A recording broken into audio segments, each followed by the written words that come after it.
And thank you very much for joining us here on PM Express. Tonight we are examining Politics United. And I'm pretty sure many of you are wondering why Politics United. I've been wondering, together with my production team, whether COVID-19 can be a pivot around which the political parties can unite, in spite of it being a political season and an election year. Can COVID-19 provide that basis for that to happen? Or, as we are seeing recently, it can also provide fuel for further division. But I guess, as we've seen around the world, it's always when we can unite against a common enemy, as the president has said consistently in his speech, that we can make progress. Often we have tended to shy away from the politics of it, but it's in the politics, I'm talking about partisan politics, uniting the front, that we can beat the common enemy. And that's why we're going to be spending some time dissecting where the parties can find common ground, and where they can also rightfully project their individual thoughts on how best to win this particular battle. So stay with us as we go through this. I want to always start with the basics. The basics tonight is that our case count still stands at 1,550. We still know that 11 people have died, and the good news is that our recoveries keeps increasing, currently standing at 155.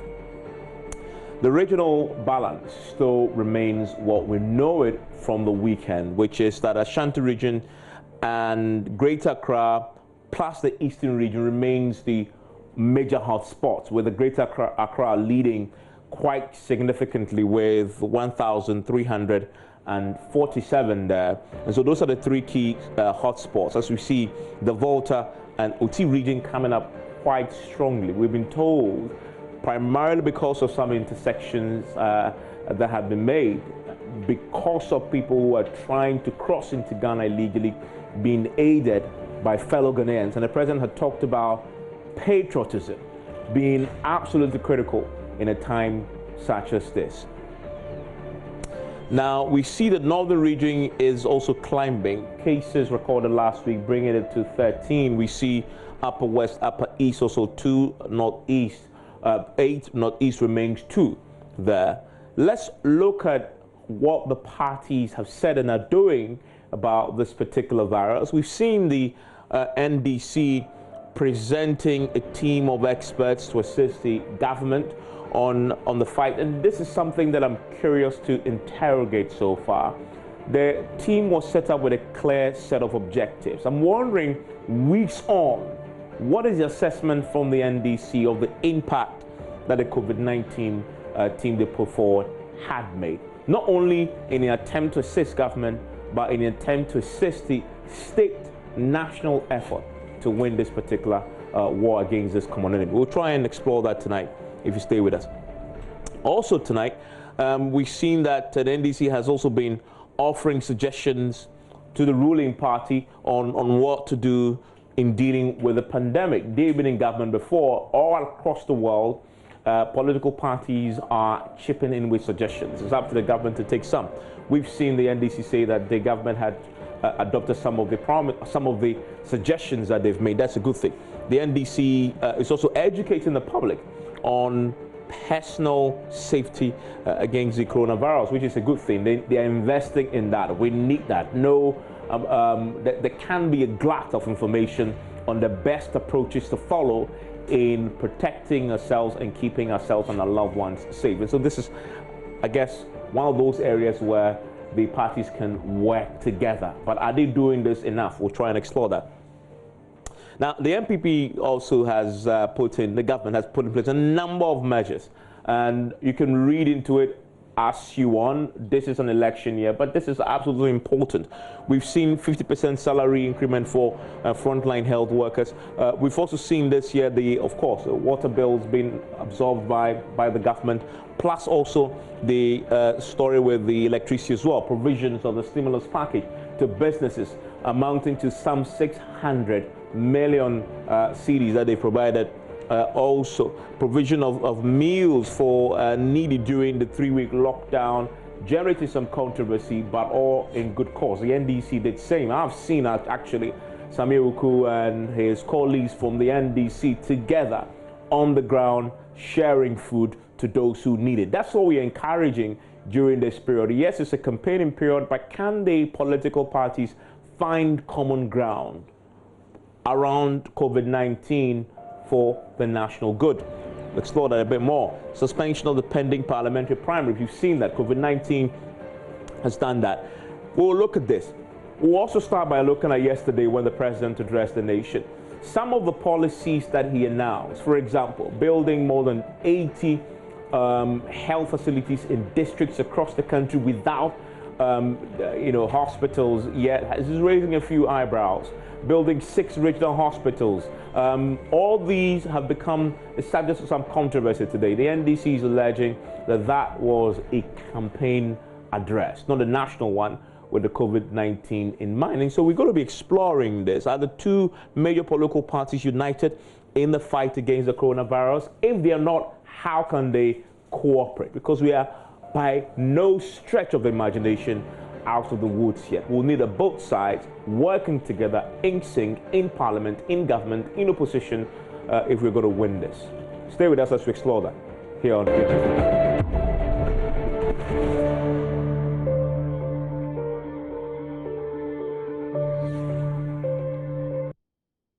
Tonight, Politics United. My name is Mensa. Welcome to PM Express. My guests who join me all via Zoom is Samir Uku. He is the national organizer of the New Patriotic Party. Also joining me is former health minister and, of course, a member of the NDC COVID-19 team, Alex Segbafia, Director of International Relations, Functional Executive Committee of the party. Grateful to have you gentlemen join me. Also joining me, as you can see, is Dr. Koby Mensa. He is a political marketing strategist, UGS, the University of Ghana Business School, and he has a very interesting perspective on the two political parties and their role within this particular crisis. I want to start with you, Mr. Segbafia. Let me start with you with your reaction to the President's national address yesterday. Good evening to you, Evans, and to Dr. Mensa and my colleague Samir, in our political dispensation. And most importantly, good evening to your viewers. I thought that up until the point where the president entered into politics, it was a good presentation. It was good in terms of it stuck to the theme.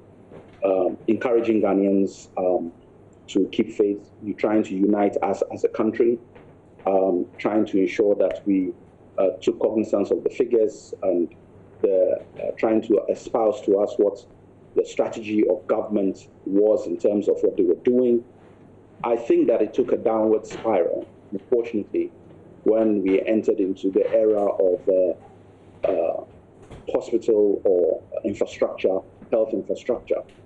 I think that it was an unfortunate deviation from the style and the manner in which he delivered his previous speeches.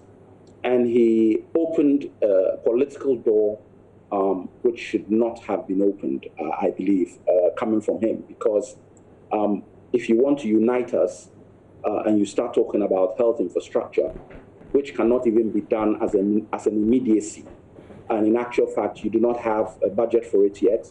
I heard the Minister of Information, Cuban, on a different platform, being asked, well, has this been costed? What have you done? And he says, no, the president has actually seen a solution to a problem, and now, or what he perceives to be a solution, and he's voiced it, and he's now going to get to give it to the technocrats to see how it's going to be done. And at a point like this, I think that is unfortunate. Shouldn't have been handled that way. We entered into the realms of politics, and that should not have occurred. If he was talking about things that would be of an immediate effect, he was also quite specific in terms of what he wanted. So he was going to build 88 district hospitals, I believe, and then 6 new regional hospitals. And we were almost on a campaign platform. Bearing in mind that when the president speaks, it is before just not Ghanaians, but the international community as well. And all around the world, people want to hear how we are dealing with COVID. to descend into that is a bit unfortunate. Let me bring in. Sorry, Mr. Segbefi, I'll come back to you. Let me get Sami. Before we do that, I just wanted to clarify that you've put my name as Dr. Segbefi. Actually, I'm not a doctor, so if it could be correct, Mr. Segbefi, that should be fine. Mr. Segbefi, definitely. I know Alex Segbefi, not a doctor, a man who is modest enough to point out that, well, the elevation you've given me, I'm not there yet. Thank you for that. Sami, your reaction to what you just heard there from Alex Segbefi. Hello, Mr. Wuku. His mic is off. Oh, okay. Let's see if we can get get his attention. Yeah, hi. Evans. Yes, we can hear you. Yes, good evening, Evans, and good evening to your cherished viewers and to Dr. and Alex. It's been a while. Let me go straight to the point. As expected, the NDCs, they have also come out with their own response to what the president did say last night. But let's cut the chase. We are in an extraordinary situation. This is not a situation that any of the political parties ahead of the 2016 polls was able to forecast or predict. Be as it may, we are in this uncharted territory, as the president did indicate last night. And drastic situation demands drastic measures. And sometimes when progress demands change, there must be change. The president, in accordance with his constitutional mandate, has also kept us updated on the various issues as far as this COVID-19 is concerned. I'm not too sure we ever budgeted for COVID-19 in 2020, as far as the finance minister read his budget in November last year. But when you have a situation that demands that you need to think outside the box, go to the nation, especially Parliament, an emergency situation, to also make some requests, that will help save lives. A healthy nation, of course, that's the only way they can contribute to a healthy economy. So I'm surprised the NDC is trying to ridicule government's effort in coming up with this initiative of ensuring that we build a hospital in every district. That will once again put healthcare at the doorstep of people and also help us in fighting, apart from corona, future pandemics and any other health situation that we may encounter. Dr. Alex Segbefi has worked at a health ministry before. And I was expecting him as one of the people who will be leading this argument and even applauding government in spite of our circumstances. We need to help this thing a reality. I'm not saying that Ghana can be compared to the West or the Far East or that of China. But of course, in our situation, if government is determined, the president in all these encounters, he has remained consistent and transparent in ensuring that he communicates well with the people, also ensure that every communication coming from the presidency rallies all of us around the flag and that of our nation. So for me, I received the president's statement, his speech, his address last night in a very refreshing manner. This is a leader that from day one, he has said that he's not going to play politics with it. The time for politics will come.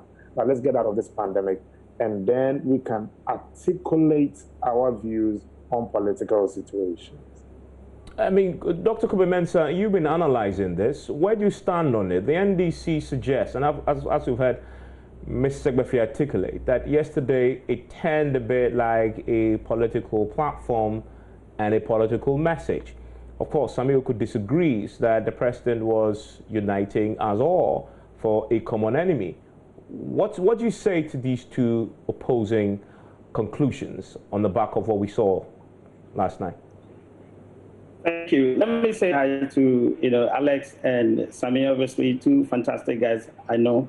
I've been dealing with them in different platforms, and let me say hi to them. Now, Evans, I would not blame the political parties. In fact, I see the two political parties as taking the opportunity, being opportunistic in the way they actually using the crisis. Now, I put the blame squarely on the doorsteps of the EC. I am of the opinion that our EC is one of the weakest institutions because they've been very laid back. They've been very slow in responding to emerging, issues when it comes to political campaigning. If you look at our EC, for example, they do not have any guidelines regarding political campaigning on social media, for example. They do not have any guidelines on political campaigning in an emergent form, even on advertising. They have no guidelines, on political campaigning advertising.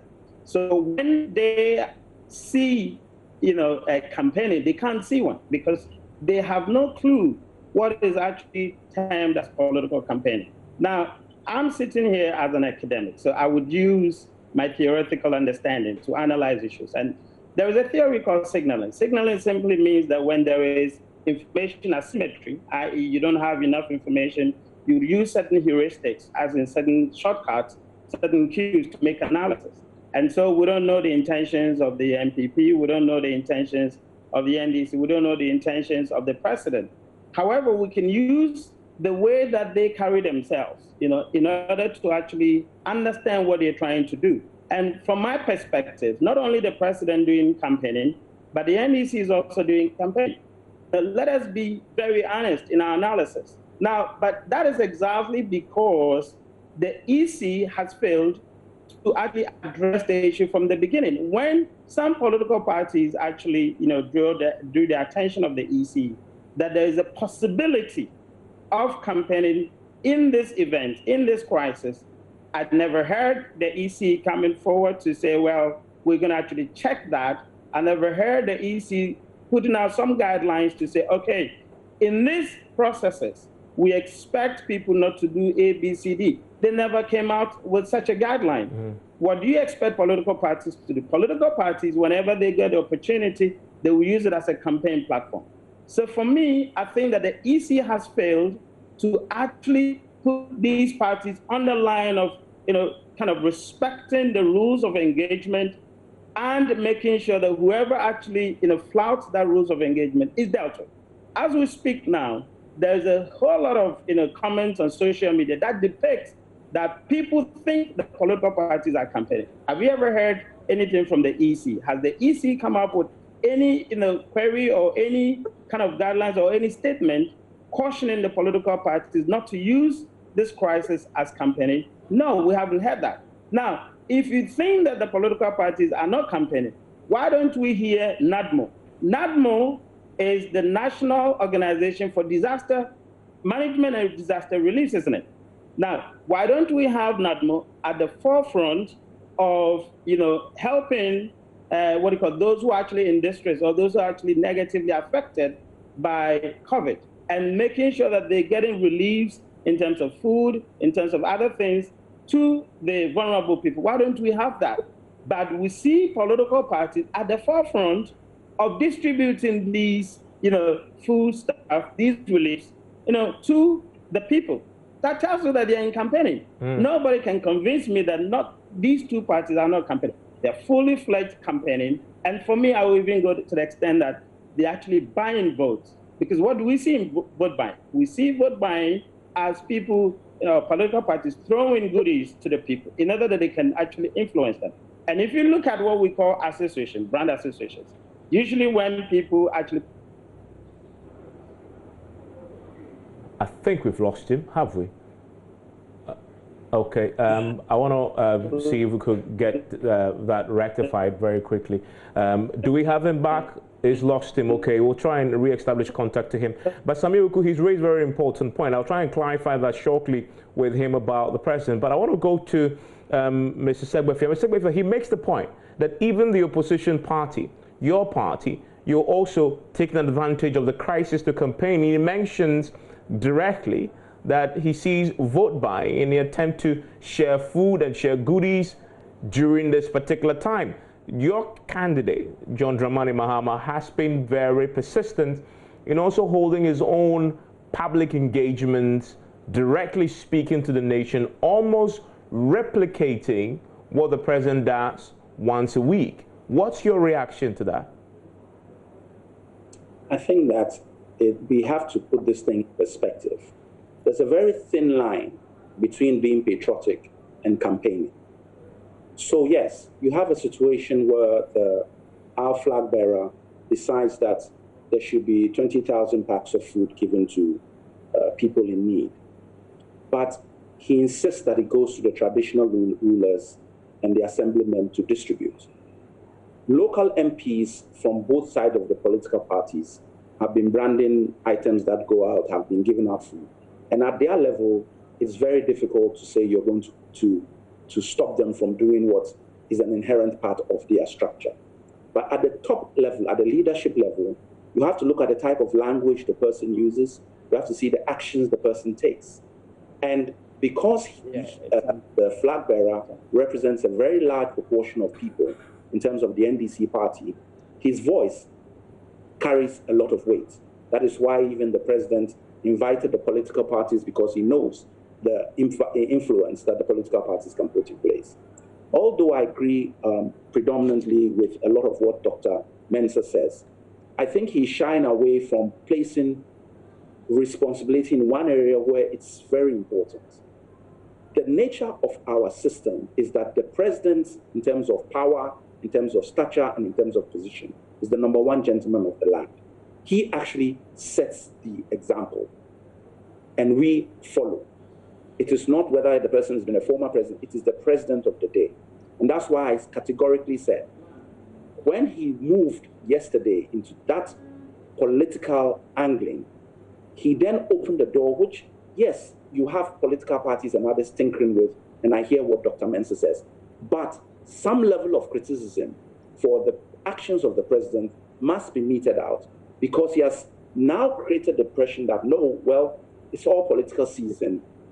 I make the point that it was unnecessary because not that, as my colleague Sami is saying, you know, when your finance minister puts a document in a national newspaper or and says, look, things are awry, our economy is in a very bad way. When we know that you've brought a free senior SHS, which is on the ropes because we have a traffic light system in terms of sorting things out. So there's money needed for that.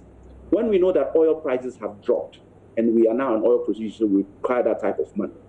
When I say that we are not ready to have done this, or it has to have a lot of thought go into it, I'm not saying that it should not be done or should not be said.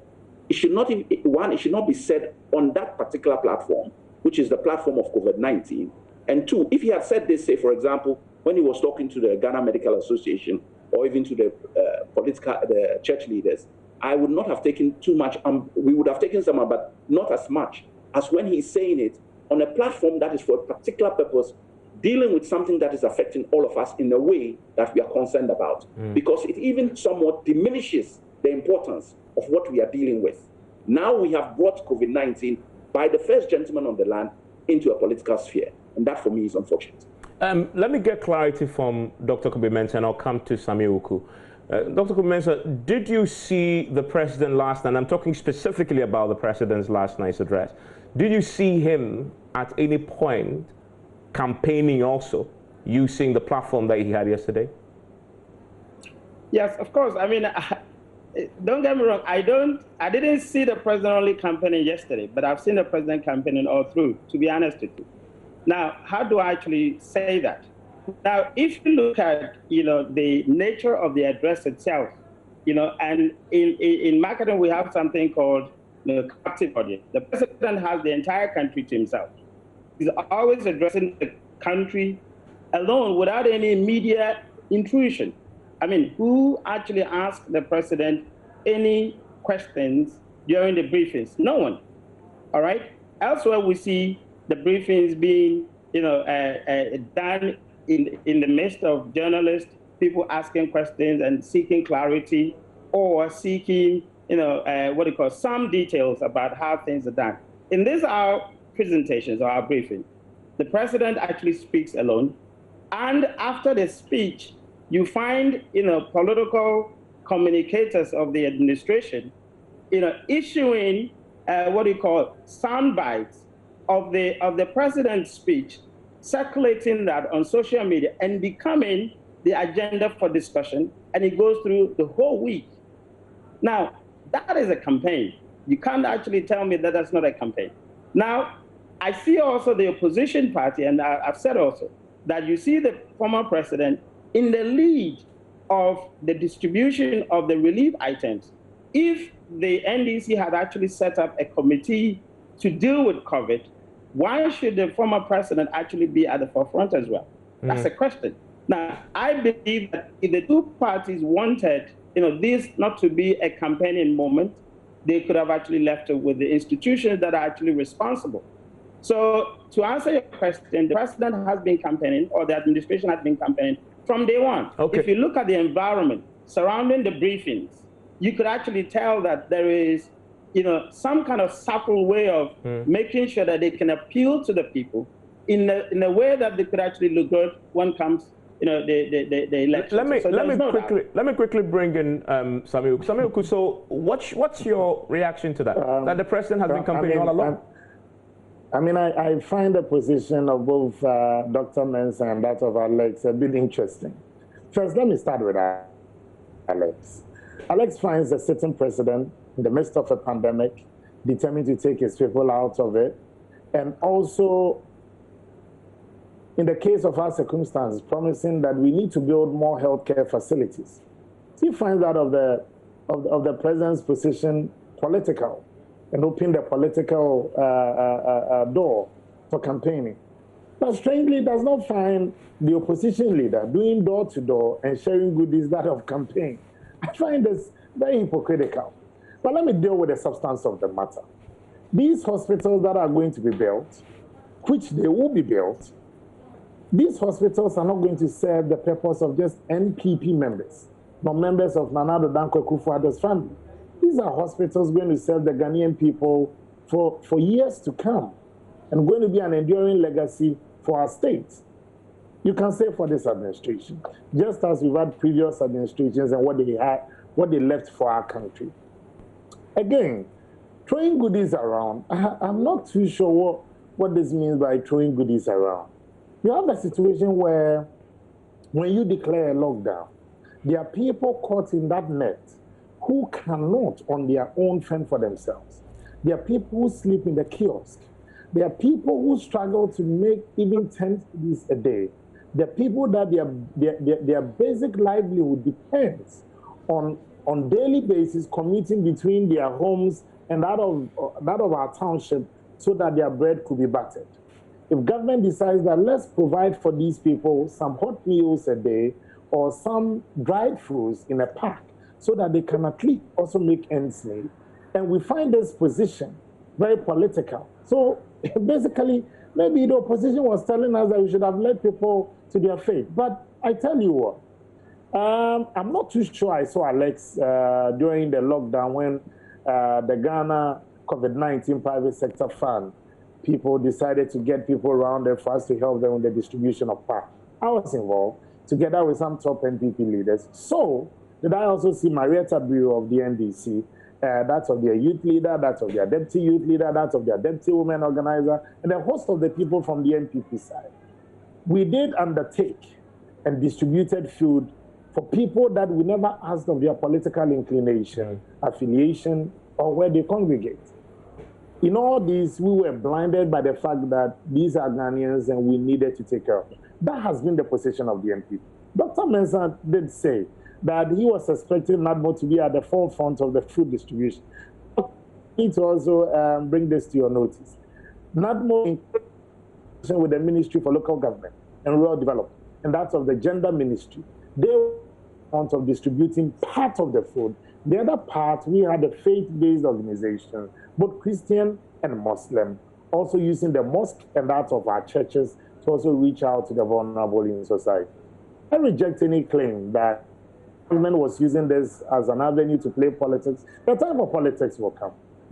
Going into the 2020 elections, being confident on the strength of our record and campaign effectively on the fact that we believe that the mandate that was handed over to us in 2016, we believe we've done justice to it. And as a party and as a government, we have clearly communicated our achievements to the government. But Samuel, can I read something to you? Let me read something to you in your 2016 manifesto. And it says, and this is the chapter on health, and it's chapter on health. G says, upgrade all existing district hospitals where they exist, and where they do not exist, establish one. MPP's aim is for each district to have at least one hospital. This is exactly what the president repeated yesterday in different words. I mean, some look at this compared to what he said. You've had this in the manifesto for more than 3 years. We haven't seen an implementation of it. And then COVID, on the back of COVID-19, he reintroduces it, repackages it, and sells it to the people who might vote for him in December. That's why people look at it and say maybe there's something more going on. Evans, when does our mandate end? On January 7th, 2021. So if you are not able to start any of these things, then I'm sure you have a very solid point as far as this question is concerned. We have a 4-year mandate. And we did, from first year, we started with free SHS. We could have also started free SHS the final year of our first term. And so once it forms part of what we are doing, we believe that within our 4-year mandate, let's give government the chance. If by the end of the 4th year, you can hold us accountable to things we said, that we never put Jack on the table or on the ground. But in that regard, I could agree with you. The precedent in pitching this new policy, pitched it as an entirely, well, he didn't put it in the context of the manifesto. He pitched it, if you didn't read a manifesto before, you would think this is an entirely new policy that has been crafted solely because of the COVID-19 crisis. But that's not what it is. It's been in your manifesto since 2016. Well, but exactly what you are saying, and I'm sure we are saying the same thing. Let me take you to Parliament. On the 1st of April, Parliament had approved some motions laid before the House. That's on the 1st of April. 1, construction and equipping of a new 330-bed maternity block at Koby. Construction of the Tema, Nkranza, and Doma Hospital. I'm talking about something that was laid before Parliament on the 1st of April. Construction of the Central Medical Stores and ancillary facilities. Rehabilitation and equipping of La General Hospital. Construction and equipping of Shama District Hospital. Construction of 12 polyclinics in Ashanti, in Eastern, in Greater Accra, and Ahafo regions. Agreement for the 10-key construction of a urology and nephrology center at the Koby, and most of it. So I'm just telling you that there's not president in the midst of the pandemic decided that after now I need to throw something to him. We've had things covered, but of course the president did indicate something last night. He said this pandemic has also exposed the deficiency in our healthcare system. And if you take governance in a whole and in a big pot, there are several pressing issues that comes in here. In a situation that we also need to pay critical attention to healthcare. So I'm very happy that the president did not announce this and afterwards he goes to Parliament for some of these things to be done. We started the process in Parliament, we've laid some things before Parliament, and some of these things I've also captured for you eloquently. Be as it may, we have a 4-year mandate.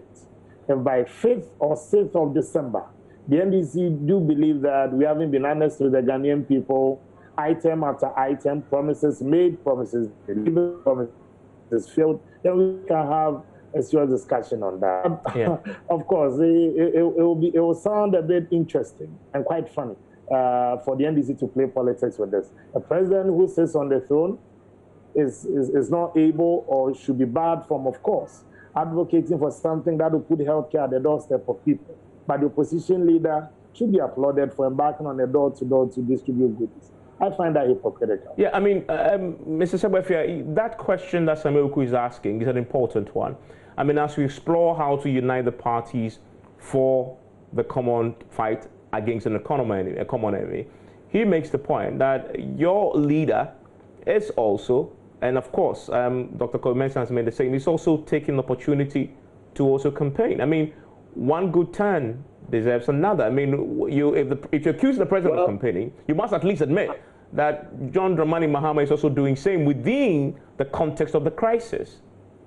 I think that the two positions are totally different. President Mahama is, or former President Mahama or President Mahama, is not the president of Ghana. He's a flag bearer of a political party.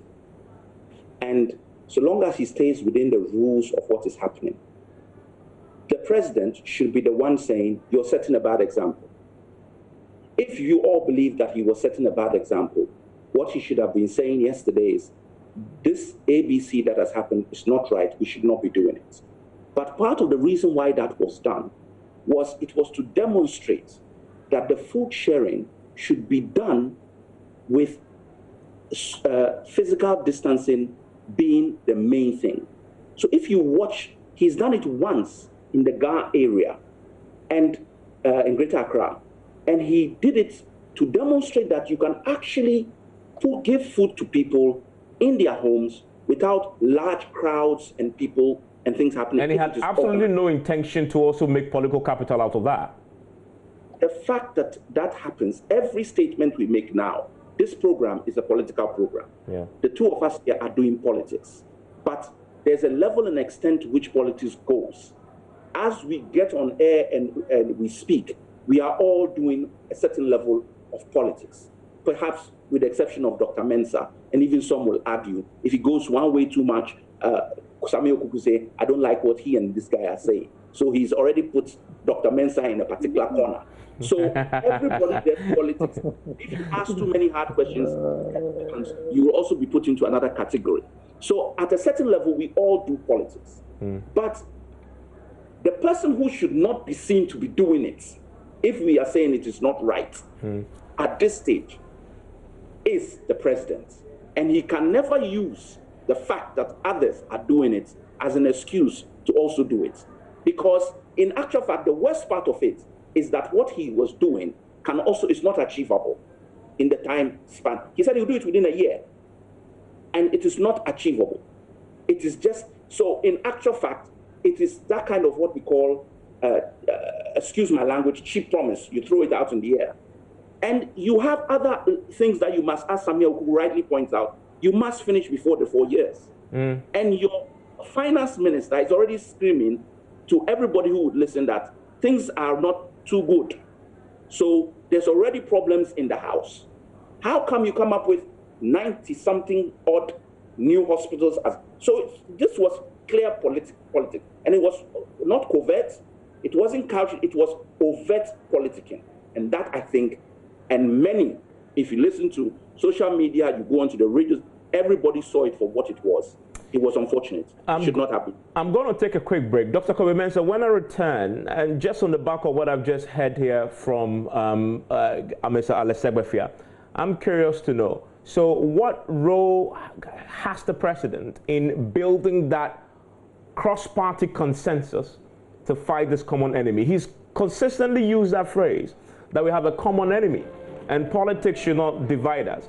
Have you seen him, I guess, use that pulpit to unite his political opponents for this fight? And what must he do if he hasn't done that for that cause to happen? I'll get all of them also to chip in the many ways the parties can cooperate in a more substantive manner going forward in a fight that we haven't even begun to win as far as this COVID-19 is concerned. Stay with us.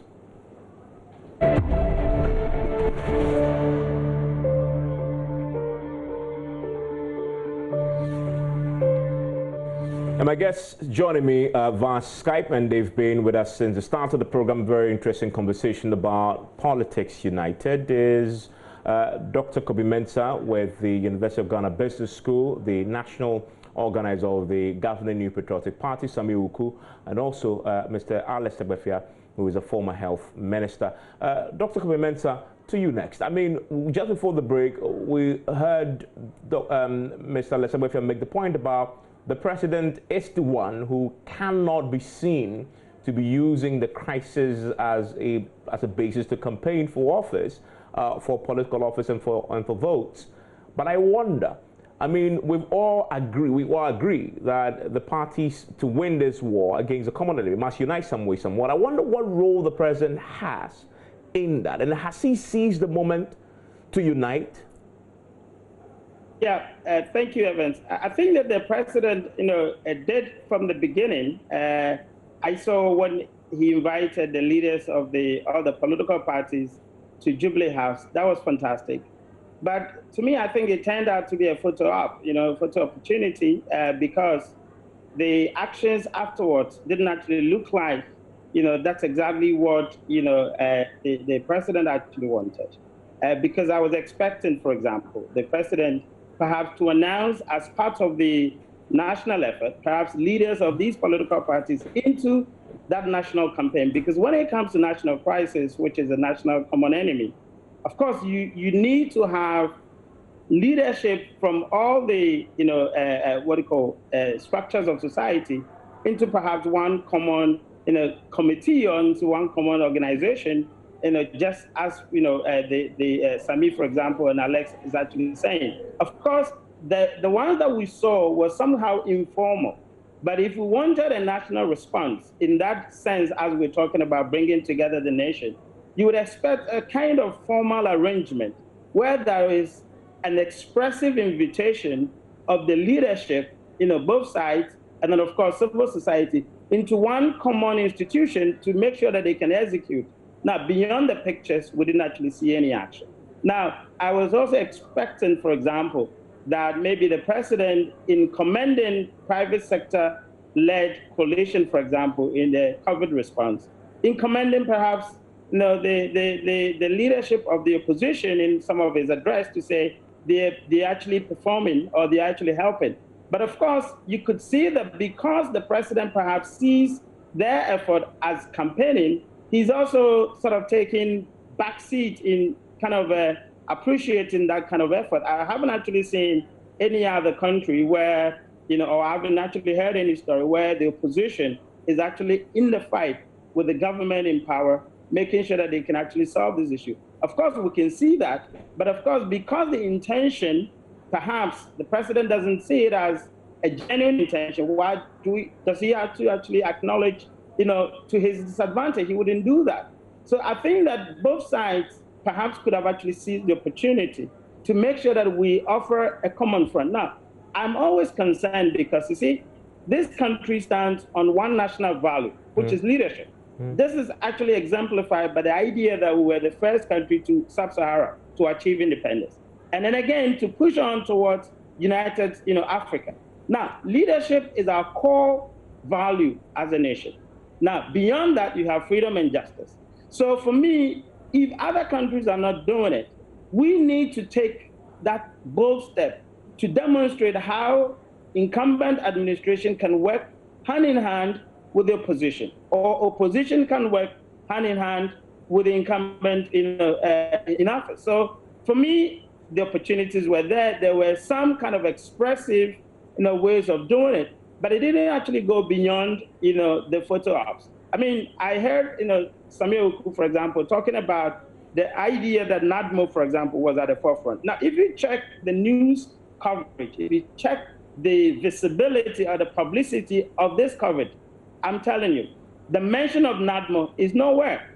It's very, very minute as opposed to the political parties at the forefront. And that's my worry. Now, if you want the citizenship to see a common front, then of course you want to have a concrete actions, being seen and being taken, by these, political elites. And then the people can actually follow. But we have actually been so divisive, we have been so adversarial, and the people don't see that common front. And I'm sure that very many people would agree with me that what they see is a divided front towards one common enemy, which we agree is a common enemy. Yeah. But the effort is not united. It's way far from united. Sami Uku, as the governing party, I wonder if there's been any attempt or conversation to reach out to your friends on the other side of the political divide to bring them on board to face this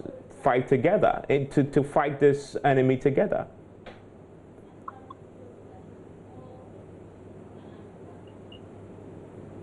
His mic is off.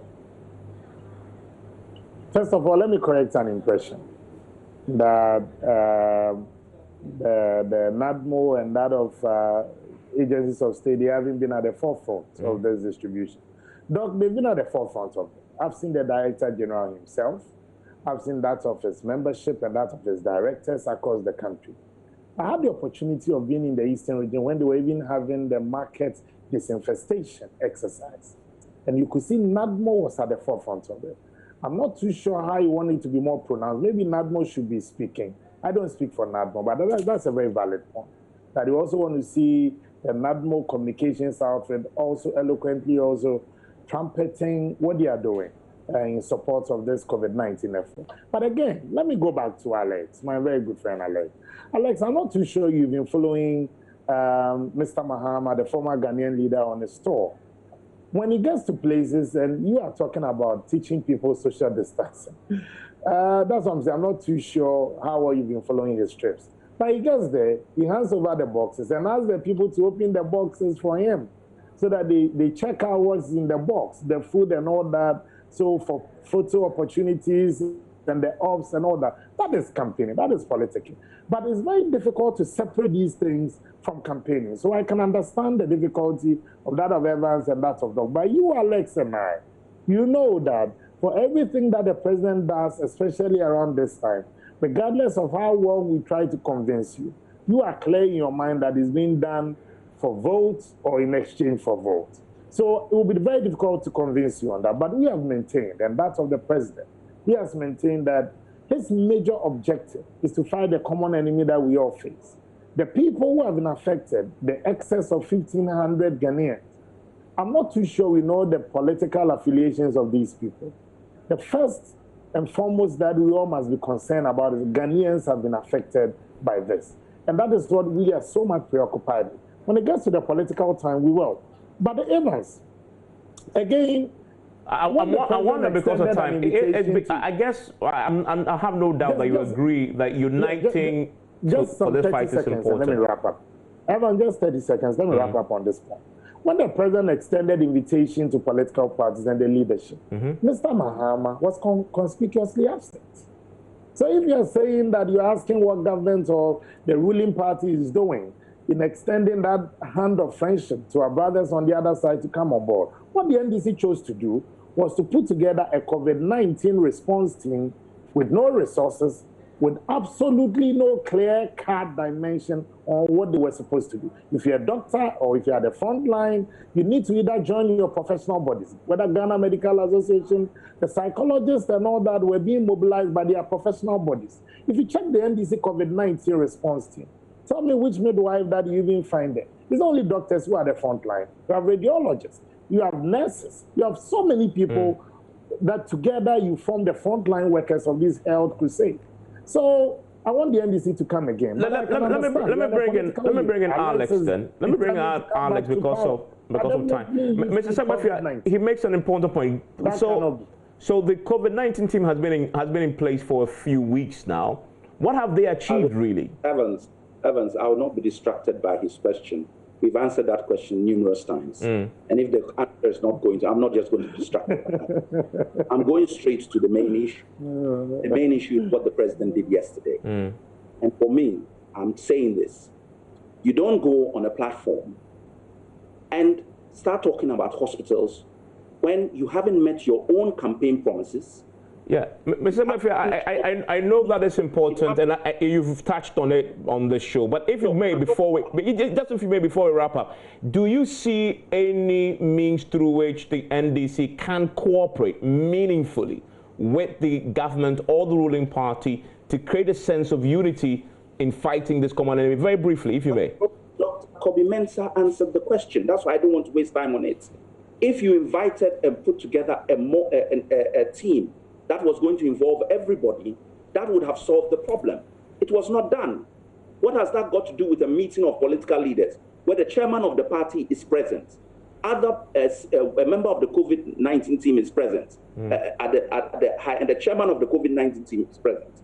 And it was dealt with and our position was made clear. We have never had an official response to one communique we've sent. Oh, you have sent communiques?